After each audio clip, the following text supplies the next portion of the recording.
À la une de l'actualité des idées, le philosophe et romancier Tristan Garcia est notre invité ce midi. Enseignant à l'université Lyon 3, spécialiste de la représentation, auteur de Formes et objets, un traité des choses paru au PUF en 2012 et de La vie intense aux éditions Autrement publié en avril 2016. Côté fiction, après Faber le Destructeur, un recueil de nouvelles, 7 également paru chez Gallimard. Tracer un cercle, le cercle du nous, que mettriez-vous dedans? Tristan Garcia revient avec nous un essai sur la condition humaine. Ce millefeuille identitaire, cette superposition de présupposés et de catégories définies ou brandies pour nous situer, ce découpage du monde en espèces, en races, en genres, en classes, qui fonctionne à la fois par identité et différence, manifestation dynamique d'une subjectivité politique avec une forte dimension performative. Dire nous, c'est en faire partie. Bonjour à vous, Tristan Garcia. Bonjour. Pourquoi si vite, après un essai sur l'intensité, cette quête du nous ? Ça faisait partie d'une sorte de petite trilogie, avec une première partie plutôt éthique sur une première promesse de la modernité qui avait été l'intensité de la vie, et une deuxième promesse de la modernité qui était une promesse politique, cette fois, qui était une promesse de réconciliation de la subjectivité politique. Un jour, nous serons tous réconciliés. Intensité dont on a bien compris avec vous qu'il faut surtout pas trop essayer de la formaliser, de l'entourer, de la repérer, de la mettre en avant, sinon on risque de la perdre. Question préalable que l'on pose à tous nos invités, normalement, c'est comment allons-nous? Alors là, je suis bien embêtée avec vous, parce que qu'allez-vous mettre dans ce nous? Le livre est une sorte de réponse à cette question. C'est une tentative pour disons, prendre au sérieux l'idée d'imaginaire politique, l'idée qu'on se fait des images quand on fait de la politique, et de prendre au sérieux les images qu'on se fait, et notamment les images qu'on se fait de nous-mêmes. Comment est-ce qu'on se représente nous? Comment est-ce qu'on se représente nous, eux, vous, l'ennemi, où passe la ligne? De quelle manière on découpe le champ politique? Donc le livre tout entier est une tentative de réponse pour savoir où nous en sommes. Mais oui, vous quand même, Tristan Garcia, le philosophe ou le citoyen, si vous deviez donner une petite photographie comme ça de cet état de la société, comment allons-nous, d'après vous, avant même de définir ce nous? On en est à essayer de sortir un siècle qui a été un piège, le XXe siècle, qui est fini, mais qui ne nous laisse pas tranquilles, qui n'est pas tout à fait achevé, et notamment dans les catégories qu'il nous a léguées. Donc on est à la fois dehors et à l'intérieur d'un piège dont on n'arrive pas à sortir. C'est pour moi la condition dans laquelle on est prise. C'est quoi le piège? Le piège, c'est le piège de la modernité tardive. C'est le piège d'une modernité tardive que j'essaye de décrire en partie dans le livre, qui est notamment la promesse d'une décomposition de toutes les catégories qui permettent de faire des différences entre nous. Catégorie de race, catégorie d'âge, la catégorie de classe, la catégorie de genre, la catégorie de sexualité. Et le piège, c'est tout simplement que, soit pour rester fidèle à la promesse moderne de décomposition de ces catégories, il faut être une sorte de moderne tardif qui continue à se battre contre les identités, à dire qu'il faut déconstruire les identités, il faut les multiplier, il faut les hybrider. C'est le moderne tardif qui continue à être piégé par le XXe siècle. Et la deuxième facette du piège, c'est celle qui guette le réactionnaire. C'est celui qui décide de sortir du XXe siècle, mais par le bas. Et donc de refonder les identités et les différences qui nous séparent et de les refonder en nature. Il y a des hommes, il y a des femmes, il y a quelque chose qui distingue naturellement les hommes des bêtes, etc. Et est-ce que nous sortons de ce piège un petit peu? C'est ça que vous dites aujourd'hui? L'idée que nous sommes piégés par ce dilemme. Le moderne tardif est celui qui continue à vouloir une forme d'indistinction entre les catégories pour ménager l'égalité, et le réactionnaire est celui qui ne veut plus de l'égalité au nom de la critique d'une sorte d'indistinction, tout est dans tout, il n'y a plus d'ordre, etc. Et ma seule solution pour essayer de sortir du piège, c'est de défendre une forme très simple de pensée, qui est une forme qui consiste à dire il est possible de penser également mais distinctement. C'est-à-dire il est possible de distinguer des catégories qui nous séparent. D'une manière générale, la pensée peut découper, peut produire des catégories sans produire de la hiérarchie, de l'ordre. Donc il est possible d'échapper d'une part au moderne qui nous prend par le col pour nous entraîner dans l'abîme d'une modernité qui n'en finira jamais, d'une déconstruction qui n'en finira jamais, ou d'autre part le réactionnaire qui nous prend par l'autre côté et qui nous dit reviens en deçà de la modernité, retrouve un cosmos ordonné avec des identités qui sont fondées, des hiérarchies, un ordre, une verticalité du haut et du bas. Et vous avez porté votre main à votre col en parlant des réactionnaires qui nous tiennent par le col peut-être sur ces réflexions-là, le nous. D'après vous, aujourd'hui justement, le problème c'est que l'heure n'est pas à la clarté, nous sommes dans une définition du nous plus éclatée que jamais. Qu'est-ce qui vient brouiller le message, d'après vous, Tristan Garcia? Alors pour moi, c'est une expérience très simple que je pense n'importe qui a fait dans n'importe quel camp politique. C'est l'expérience qui consiste à se réveiller un jour et s'apercevoir que le sens qu'on donnait à son combat, on décidait qu'on était progressiste, ou bien on pouvait d'ailleurs penser qu'on était réactionnaire, et on s'aperçoit qu'en fait, on l'était sur un plan. On l'était par exemple sur le plan de la lutte des classes, de la classe sociale. On l'était sur le plan, si on était réactionnaire et raciste, on était sur le plan du découpage de l'humanité en races. Et on s'aperçoit que sur un autre plan, en fait, le sens de notre combat était complètement inversé.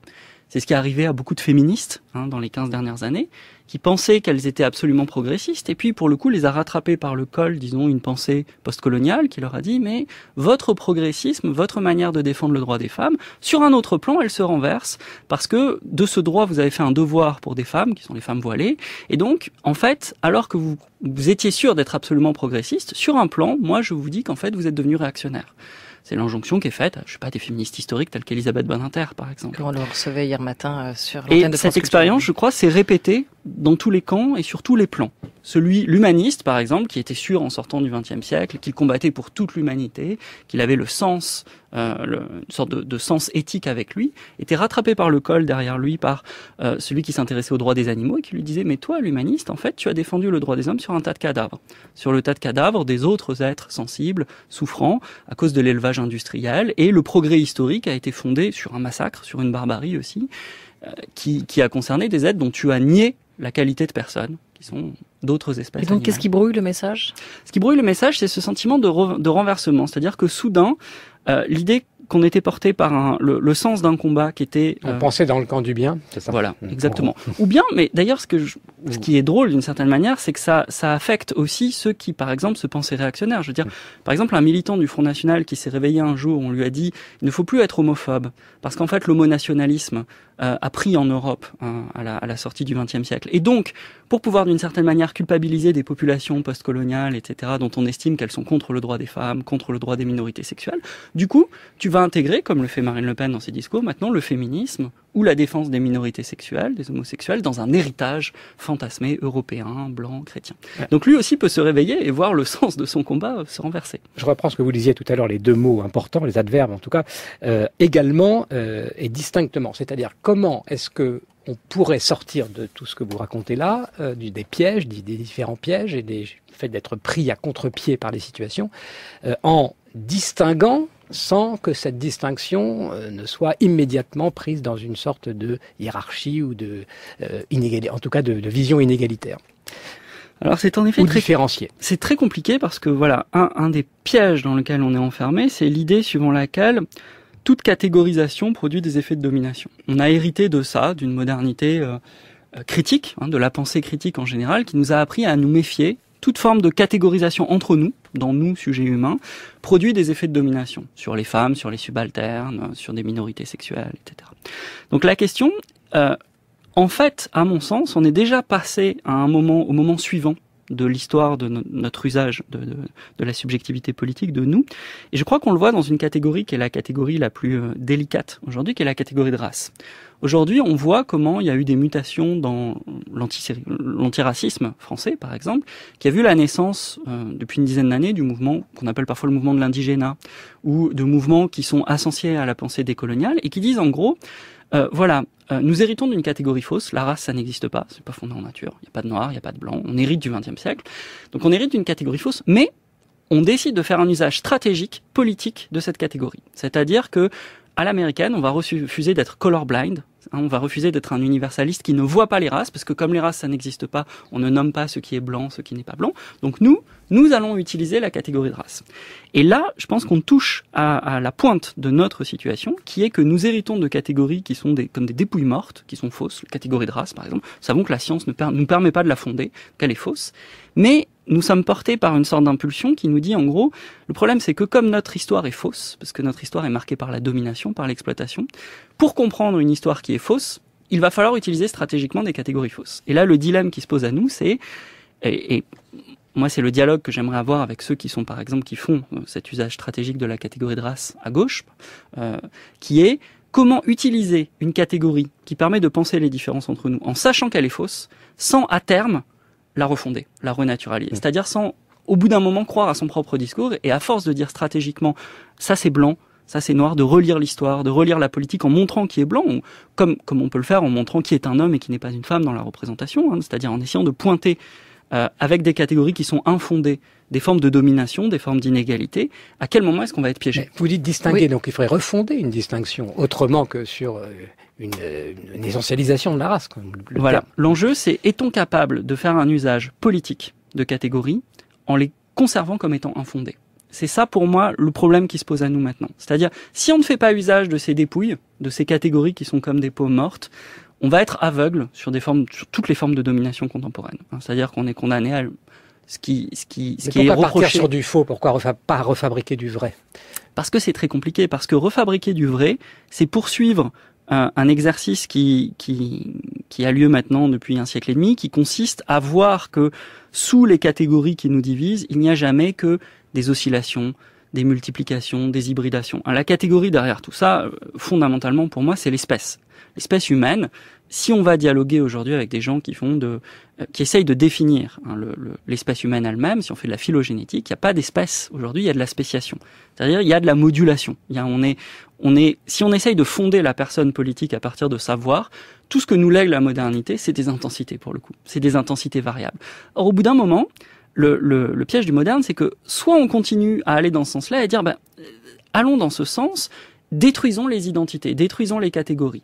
Donc, ayons un discours qui a été adopté par beaucoup dans la modernité tardive. Donc, disons, le sujet de la politique, ce sont des singularités quelconques, multiples, des efflorescences, etc. Donc, on enlève toutes les identités catégorielles. On parle surtout pas de race, on parle pas de genre, on parle pas de sexualité.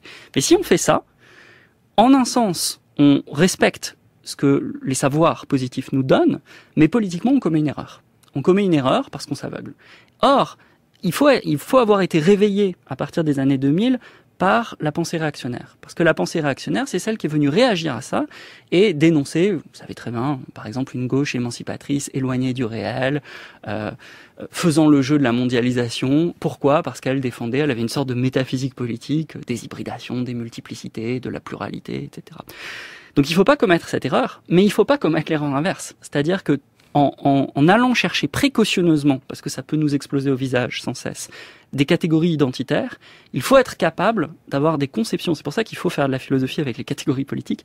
Il faut être capable d'aller chercher ces catégories sans les refonder, sans les renaturaliser. Sinon, nous reviendrons à une position prémoderne, avec des hiérarchies, fondées en nature, etc.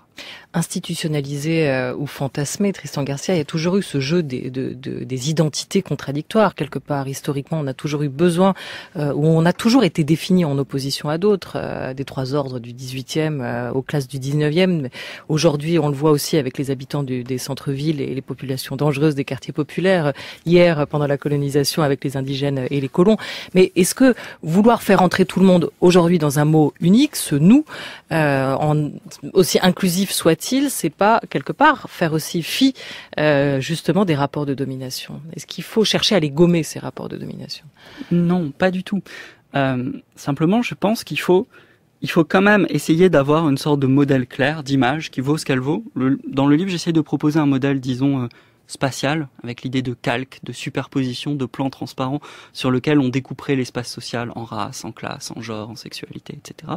Et d'autre part, un récit, cette fois dans le temps, dans l'histoire, de la décomposition des catégories qui nous séparent. Et le but du livre est de produire ce modèle en suspendant un moment l'engagement. De ce point de vue-là, c'est pas un livre politique, je ne choisis pas de camp. Et justement, je pense qu'il y a des moments où on fait une analyse de la situation, où il faut suspendre l'appartenance à un camp. Donc ce qui m'intéresse, c'est d'essayer d'avoir un modèle qui est commun à tous, même à l'ennemi. Donc le livre est quand même porté par la croyance universaliste, qui reste en moi, qui est que rien de ce qui dit nous ne m'est étranger. Nous est forcément étranger. C'est-à-dire le nous djihadiste, le nous fasciste, ce sont des nous. Et il y a en quelque manière toujours une logique à partir du moment où quelqu'un dit nous. Il engage quelque chose, on peut pas faire n'importe quoi avec un nous. Après, on peut faire n'importe quoi moralement, on peut tuer les gens, etc., on peut s'opposer. Mais à partir du moment où quelqu'un dit nous, il y a une logique. Alors, cette logique, elle est compliquée, j'essaie de la reconstruire ou de proposer un modèle pour la comprendre, mais simplement, disons, pour clarifier le champ de bataille, pour dire voilà comment le champ de bataille nous apparaît aujourd'hui à peu près, voilà comment les camps se découpent. Puis après, pour moi, il y a une autre question qui est une question morale, qui est choisir son camp. Mais effectivement, vous ne choisissez pas vraiment, parce que vous dites, vous parlez de ce va-et-vient de l'histoire, parce que c'est aussi un livre qui raconte les va-et-vient entre précisément le nous et le je, enfin l'individu, le collectif. Donc aujourd'hui, où en est le balancier précisément dans une période extrêmement pour choisir son camp, il anti-universaliste. faut le savoir, anti-universaliste. Voilà, on sort du XXe siècle avec, dans tous les camps, un ressentiment très fort contre toutes les formes d'universalisme. Donc, c'est plutôt vers le retour du nous qu'il faut aller. Et c'est là la question de savoir. Donc, la question est plutôt de savoir sur quoi refonder cet universalisme du nous. Alors moi, je veux pas le refonder. Justement, je veux rompre avec deux démarches qui ont porté une part des politiques émancipatrices depuis le XVIIIe siècle. Soit une démarche fondationnelle, le fonder en nature, soit un horizon qui est un horizon de réconciliation de tous les nous, qui est l'horizon messianique dont le marxisme a hérité, par exemple, de toute évidence de la pensée chrétienne. Il y a eu beaucoup d'essais là-dessus. Donc, ce qui m'intéresse, c'est de savoir comment ressortir par le haut de cette situation, en tenant à l'idée d'égalité, en étant progressiste, en étant du côté de l'émancipation, en choisissant ce camp à la fin, mais sans un horizon réconciliateur, c'est-à-dire nous ne serons jamais tous réconciliés. À aucun moment. Sans horizon, est-ce qu'il y a une histoire qui est possible? Mais surtout, pourquoi ce don à la réconciliation? Qu'est-ce que ça signerait? C'est un joli mot, réconciliation. On pourrait avoir le sentiment d'une harmonie sociale qui en découlerait. Pourquoi, pour vous, la réconciliation n'est pas la finalité? Parce qu'il y a quand même quelque chose qui nous indique l'histoire de la pensée contemporaine, c'est que cette réconciliation, elle est sans fin. C'est-à-dire qu'elle était possible, et elle a été possible pendant plusieurs siècles, parce qu'elle avait une limite qui était l'humanité. C'est-à-dire, nous, humains, permettait d'englober, d'être le bassin dans lequel allaient se jouer toutes les questions de l'émancipation. Cette limite, elle a sauté. Elle saute à partir des années 70, avec la critique qu'on appelle antispéciste, du privilège donné par une espèce, la nôtre, à elle-même. Les luttes d'émancipation, pour moi, c'est un événement considérable, c'est-à-dire la manière dont les luttes d'émancipation se sont portées aussi vers d'autres espèces animales que les nôtres. C'est un événement qui fait que désormais, l'horizon d'expansion de nous, pour une pensée émancipatrice, ne trouvera pas de fin. C'est le problème d'ailleurs de l'éthique animale, c'est que la limite qui a sauté, qui était entre l'homme et les autres espèces, on ne pourra pas aller la mettre plus loin, on ne pourra pas la mettre aux mammifères supérieurs ou à ceux qui ont un système nerveux, il faudra s'étendre. Donc à la fin, précisément, tout ça va se dissoudre dans du cosmique, non plus du politique, mais une forme de sagesse. Une forme de sagesse, nous serons tous réconciliés avec la nature. Pourquoi pas un nous où les individus seraient respectés complètement, finalement? Pourquoi Mais le problème, c'est quels individus? Pourquoi ça n'existerait pas? Comme l'individualité... tout ce qui distingue, tout ce qui est distingué serait malgré tout présent dans une union globale. Pour ça, il faut un critère. Il faut un critère qui est à la fois métaphysique, scientifique et juridique. Le critère de la personne, un critère métaphysique de ce que c'est qu'une individualité, ce que c'est l'individuation. Et il faut un critère scientifique. Or, ces trois critères ne sont plus réunis. C'est-à-dire que, suivant les champs, on peut penser des individualités, mais ce n'est plus l'espèce humaine qui va nous donner l'individualité. Il y a des individus animaux qui souffrent, qui sentent, qui se souviennent, etc.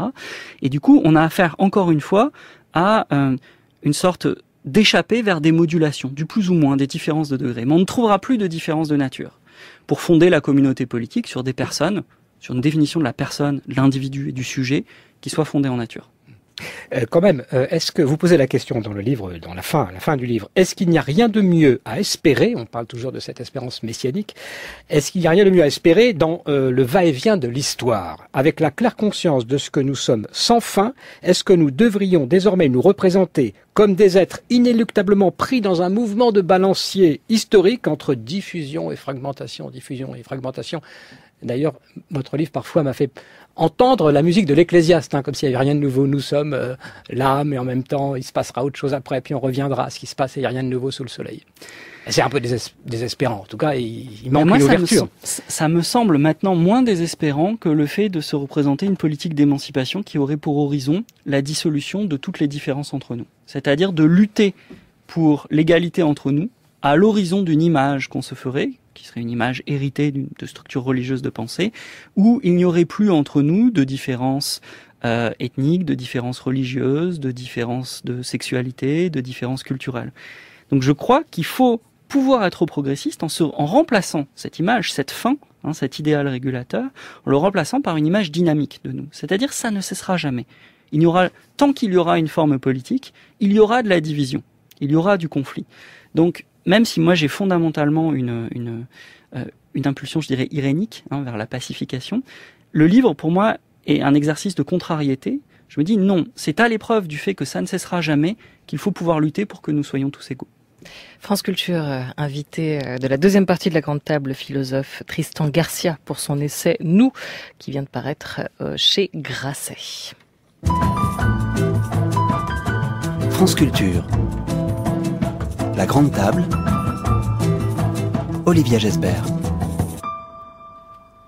Tristan Garcia, 13h17 sur France Culture, vous notez dans cet essai que nous sommes aussi dans un état de guerre de ce fameux nous, du nous contre nous, une guerre des identités, mais en même temps, vous notez quand même ce besoin, et peut-être aussi après une année traumatique, celle que nous avons pu vivre à travers les attentats, les tensions identitaires, voire communautaires qui en ont découlé, d'un désir de nous. Est-ce qu'il y a quand même une envie de se retrouver, d'après vous, aujourd'hui ? Oui, mais je crains qu'elle soit usée. C'est-à-dire, c'est à ça qu'on reconnaît une période politique, c'est que toutes les tentatives à présent pour déclarer un nous tous sonnent creux. On est dans une période où, vous voyez, le nous sommes tous, nous sommes Charlie, il a eu pour principale conséquence très rapidement, et la conséquence arrive de plus en plus rapidement, 2 ou 3 jours plus tard, de désigner qui ne l'était pas. Et d'avoir un effet culpabilisateur, et d'avoir la catastrophe qu'a été dans beaucoup de collèges, les enfants qui n'ont pas voulu respecter la minute de silence, etc. Donc on est dans un moment, évidemment les idées, c'est une vieille idée nietzschéenne, les idées ont aussi une vie organique, et les idées elles se fanent et elles périssent aussi. Et il y a eu une certaine idée, je dirais, de la paix, qu'on peut matériellement tout à fait comprendre. L'Europe a traversé une longue période de paix, en fait, sur plusieurs générations. Et l'idée même de la paix s'est usée parmi nous. Elle s'est usée, on peut en faire l'histoire. Il y a eu une sorte de fausse paix un peu formelle, je dirais, dans les années 80, de réconciliation. Je donne l'exemple dans le livre. C'est la chanson We Are the World de 84. C'est-à-dire, c'était quand même fait par des milliardaires américains. C'était fait par les musiciens de Toto et par Michael Jackson pour les enfants d'Afrique. Mais on avait une personne d'énonciation, nous sommes tous. Nous sommes le monde, nous sommes les enfants. Et ça a provoqué des effets de moquerie, petit à petit, qui ont fait que on a vu naître dans tous les camps, je crois que ça a été vraiment un des événements du basculement de la fin des années 90 au début des années 2000, un désir de guerre dans tous les camps. Et ça revient, malheureusement, souvent anthropologiquement, qui est quand la paix s'use, quand la paix apparaît comme mensongère, hypocrite, le désir de guerre revient comme un désir de vérité. Vous voyez, à la Junger, l'espèce de désir, au moins, dans la guerre, les camps seront clairs, les choses seront distinctes.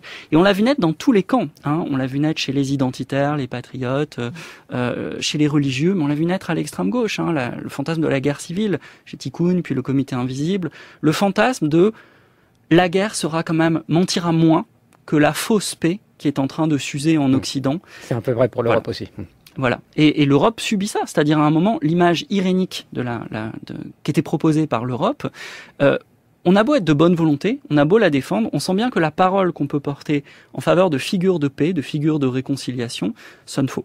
Dans l'époque, c'est comme ça. Parfois, il y a bien une crise du nous, mais on n'est pas encore en guerre. On pourrait l'être demain. Non, il y a quelque chose nous retient encore de la guerre, je crois, en tout cas pour l'instant en Europe, qui est aussi le constat que fait le livre, qui est qu'on ne sait pas très bien avec qui on est, contre qui on est. Donc on est dans une situation bizarre, d'attente et très violente pour nous tous, qui est que nous sentons bien que beaucoup de gens veulent la guerre, beaucoup de gens désirent la guerre, mais ils ne la font pas parce que personne ne sait très exactement dans quel camp il est et contre quel camp il est. Et en un sens, tant que cette situation durera, je crois que la guerre sera symbolique, il y aura des éclats de violence, il y aura une sorte de violence larvée de la société, profondément. Il y aura une volonté aussi d'humilier toutes les tentatives de pacification, de réconciliation, d'irénisme, mais la vraie guerre n'aura pas encore lieu. Malheureusement, le jour où les gens décideront clairement du camp, de savoir avec qui ils sont et contre qui ils sont, là, on ne peut pas savoir. Enfin, historiquement, une véritable guerre peut éclater. Votre programme, qui est une sorte de troisième voie, il est quand même difficile à appréhender. Est-ce que vous pouvez aller un peu plus loin politiquement, par exemple, qu'est-ce que ça serait ? Alors d'abord, je précise, pour moi, c'est pas un livre d'engagement. C'est-à-dire oui, que c'est pour ça que je vous demande d'aller à l'étape suivante. La figure morale du livre, c'est une figure d'empathie. C'est-à-dire d'empathie même avec l'adversaire ou l'ennemi. De comprendre comment, en fait, avec son nous, l'ennemi a les mêmes problèmes que nous. Donc c'est un moment d'empathie. Puis il y a un moment où il faut rompre l'empathie. On a effectivement des adversaires et des ennemis. Et là, la politique change. Ça devient une question figure morale devient l'engagement et plus l'empathie. C'est une manière de dire à ceux qui sont dans le camp qui est plutôt le mien, qui est celui d'une, disons, de forme émancipatrice, progressiste, voire révolutionnaire, de dire il faut lâcher la figure d'un universel impersonnel. Ça ne marche pas. Donc de le dire soit aux républicains, soit aux révolutionnaires. Hein. Lâchez votre universel vide. Donc allez dialoguer avec les... Je vais essayer de le dire simplement pour concrètement voir ce que ça veut dire dans la situation politique actuelle. Il faut aller dialoguer avec tout ce qui a réussi pendant ces 15 dernières années. À mon sens, je vois 4 entreprises politiques en France qui ont réussi, qui sont toutes hors de la politique de parti. Pour moi, il y a d'une part l'éthique animale et la deep ecology, qui est un exemple de réussite politique où un petit groupe de personnes, une quinzaine, une vingtaine, L214 par exemple, a réussi à transformer la sensibilité. Alors qu'en France, il y avait une moquerie, vous voyez, le droit des animaux, c'est Brigitte Bardot, les phoques, etc. Ça a totalement changé. Donc c'est une vraie réussite politique, hein, ça a changé sur l'élevage industriel. Deuxièmement. La deuxième réussite, c'est la pensée réactionnaire. C'est la réaction en France, à partir du début des années 2000, les gens qui sont le succès de Muret, Houellebecq comme cheval de Troie dans la gauche de la pensée réactionnaire, je sais pas, Causeur, enfin, etc. Le succès de la réaction, qui est un réel succès métapolitique, c'est-à-dire qu'ils ont imposé leur catégorie. Il faut dialoguer avec des catégories qui sont des catégories réactionnaires de pensée. Le troisième succès, à mon sens, c'est le mouvement autonome. C'est Tikkun, c'est le comité invisible, c'est l'insurrection qui vient, dont la manifestation, dont le succès politique se voit à chaque fois qu'il y a des manifestations. Vous le voyez où ça, par exemple ? Tous les gens qui, sans appartenir à un parti, sans appartenir à une association, vont à la fin d'une manifestation casser ensemble, se retrouver ponctuellement, former des groupes politiques absolument temporaires sur le modèle qui avait été théorisé par les gens de l'insurrection. Donc, vous voyez, Quatrième réussite. Et la quatrième réussite, pour moi, c'est l'indigénat. Donc, disons en France, le Parti des indigènes de la République. C'est-à-dire le fait de faire émerger à l'intérieur de la subjectivité d'enfants de la deuxième, troisième génération d'immigrés postcoloniaux, une conscience politique. On en pense qu'on veut, mais c'est une réussite. Enfin, je veux dire, donc en fait, plus la catégorie est claire et plus elle est Exactement. identifiée, plus pour vous ça correspond à une réussite. Mais alors que l'échec total, c'est la social-démocratie. Quel est le point commun de ces réussites ? D'avoir identifié un nous, de l'avoir particularisé, de l'avoir localisé, d'avoir parlé au nom d'un nous qui était absolument clair, d'avoir dit clairement les conditions d'énonciation de sa personne politique. L'échec, au contraire, c'est la social-démocratie. C'est le nous républicain, qui est un faux nom, puisque la République ne dit pas nous. Hein, la Constitution républicaine s'énonce toujours à la troisième personne du singulier, il, ou le peuple, ou etc. Donc les échecs, c'est les républicains, c'est la social-démocratie. C'est aussi des échecs ponctuels, y compris dans le camp progressiste, comme Nuit debout, qui est un mouvement qui ne dit pas qui il est. C'est-à-dire on ne dit pas nous, de la classe moyenne, plutôt blanche, plutôt trentenaire, plutôt intérimaire, plutôt n'ayant pas les moyens de vivre comme nos parents l'ont fait, d'acheter une maison, d'acheter un pavillon et d'avoir des enfants, au lieu de localiser, de dire qui nous sommes, on tient un discours qui vient dans l'espace public et qui parle au nom de tous. Et ça, j'ai l'impression qu'il y a quand même un constat politique qui est qu'à chaque fois, ça rate. Ça ne Mais marche pas. qui êtes-vous, vous, Tristan Garcia ? Moi, c'est une autre question. Moi, c'est une trilogie, hein, vous savez.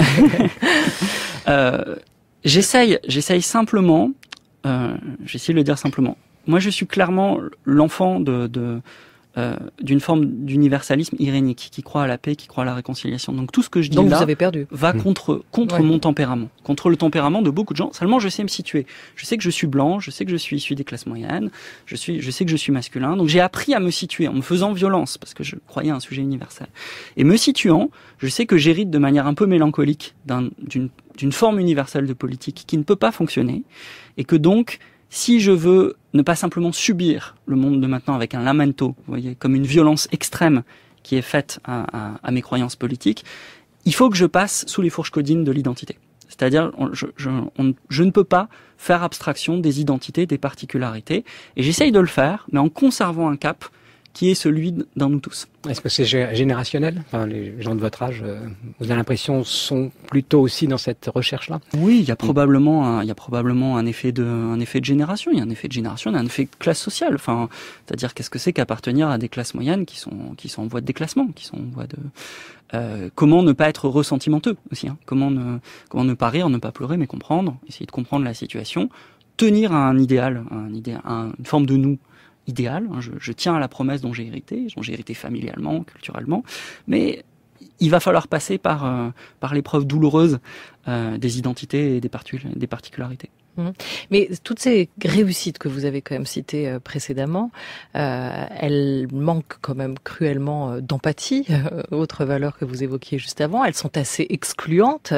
À partir de là, vous dites il faut repenser les catégories qui fondent ce nous ou ces nous pour remettre en adéquation nos représentations avec la réalité. Donc elles ont peut-être ce mérite-là, mais elles n'ont pas le mérite de pouvoir être plus inclusives. Donc comment fait-on ?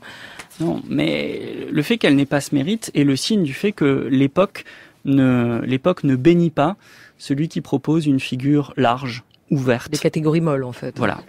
Tout simplement parce qu'on est dans un moment où le large et l'ouvert apparaît comme mou. Et c'est comme ça. Enfin, je veux dire, alors, une fois qu'on a repris sa position d'identité, ce que vous avez dit, comment ça se passe, le retour vers le nous ? La question, c'est d'arriver, pour moi, c'est une question de navigation. C'est-à-dire, il faut naviguer, il faut être capable de dialoguer. C'est-à-dire, politiquement, je pense par exemple que la condamnation morale par une part de la gauche, disons, de bonne volonté, universaliste, républicaine, par exemple, de la figure de l'indigénat, est une erreur. C'est une erreur, c'est une faute politique. Comme la loi sur le voile était une faute politique. Ce sont des fautes. Donc, il ne faut pas commettre ces fautes. C'est-à-dire qu'il faut être capable de dialoguer, mais de garder son quant à soi. Pour moi, sur la catégorie de race, quant à soi est très clair, c'est pas de naturalisation. C'est-à-dire, tant que je suis avec vous, tant que vous allez faire un usage de la race, du concept de race, pour essayer de comprendre la société française, de comprendre des mécanismes de domination qui sont des mécanismes construits, historiques, et tant que race ne désignera rien de fondé, tant que ce sera une catégorie fausse, je serai avec vous. Si ça redevient une catégorie fondée, ben non. Voilà. Donc ça suppose de naviguer à vue en gardant un cap. Naviguer à vue en gardant un cap, ce sera le mot de la fin. Merci beaucoup. Ça fait pas un programme présidentiel quand même. Hein. Non, ça fait pas un programme. C'est clairement pas le but. Hein. Ça donne pas beaucoup d'espoir. Donc là, on pourrait presque vous reposer la question du comment allons-nous, et visiblement quand même pas très bien à vos yeux également. Tristan Garcia, merci beaucoup. Nous vient de paraître aux éditions Grasset. Merci à toute l'équipe de la Grande Table.